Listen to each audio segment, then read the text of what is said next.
to be honest with you, I got so tired of watching everyday Americans sit at a bar and drink and critique everything that I and my colleagues were doing overseas that I decided to leave the country. So I left the country for 5 years, and and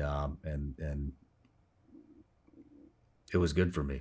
It was good for me to leave because I didn't have to hear that anymore.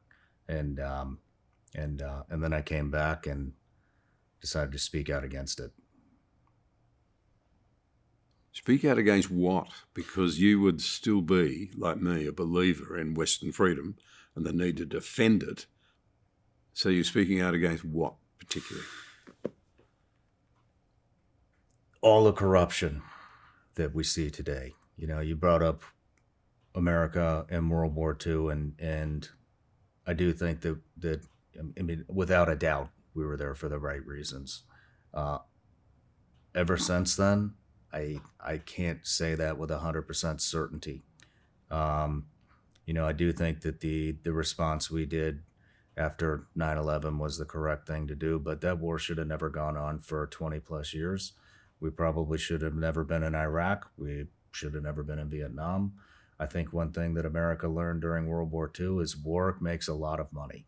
And we were even warned, you know, about the military industrial complex before it ever even was a thing. By Eisenhower. Yep. One of the greatest military leaders of all times.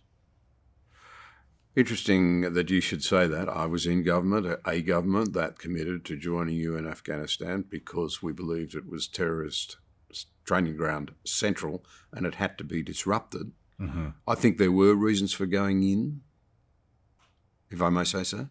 I'm with you. I said at the beginning, I think we were doing there for the right reasons. And then at some point in time, it flipped. We were there for the wrong reason.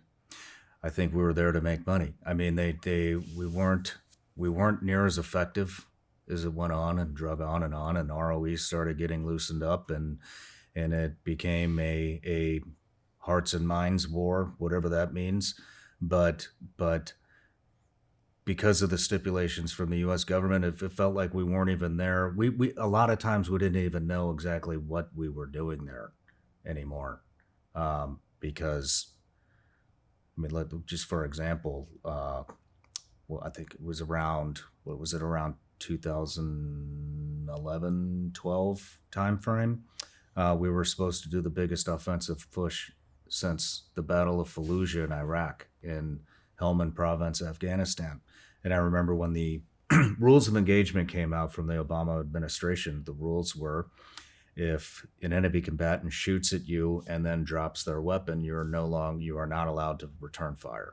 And that is chopping the legs out. That was the U.S. Marine Corps who were going to lead the offensive.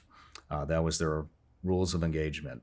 And not only did they chop the legs right out from underneath those guys, they also demoralized them, because now, instead of effectively warfighting and taking Helmand and ridding it of thousands and thousands of Taliban and Al-Qaeda, now they're worried about, am I going to go to jail if I kill an enemy combatant?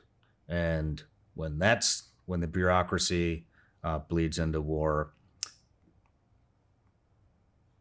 what is the point? What are we doing here? Why are we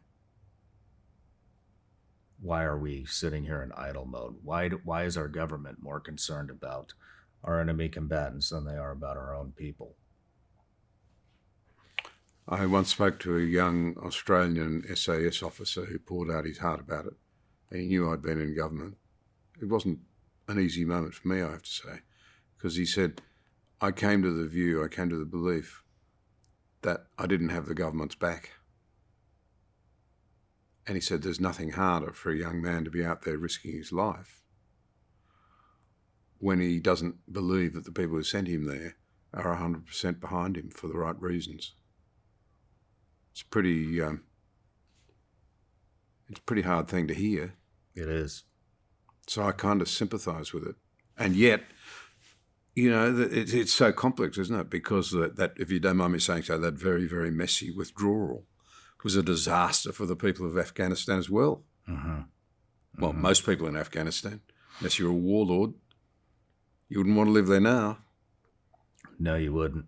You know, and I think that was, I think that kind of solidified what I'm saying here. You know, the way we left there, the way we abandoned those people, the way we abandoned our allies. I mean, a lot of people don't understand the complexity of what was happening in Afghanistan. A lot of people thought that we were at war, I think, with the actual country of Afghanistan, and that's obviously not what it was at all. But but you know, we did a lot of good over there. We were extremely effective, and we did. I mean, the Afghan people actually got to see a glimpse of what actual freedom looks like. Of what it could be. Yep, and then we just abandoned them. And not only did we abandon them, we turned the country over to a Taliban regime, which now things are even worse than before we got there. And not only did we do that, we didn't even burn or destroy classified material when we left. So all of those people that we trained who fought alongside us, I mean, people like me, I came home from war and went back. Those people live there. They don't come home. That's a 20 plus years of constant war, no breaks, no vacations, none of that. And, you know, a lot of the people over there, they gave it everything they had and continue to do so. But, you know, we left all the documents, we left the pay stubs, we left biometrics, we left names, we left addresses, we left family members, photographs of everybody who worked with us at all of those bases. And so when Taliban took over, they got all of that information, and now they are actively hunting down anybody who worked with U.S. coalition forces, and they are, you know, killing them, raping their wives, killing their kids right in front of them, and then killing them. And we allowed that to happen.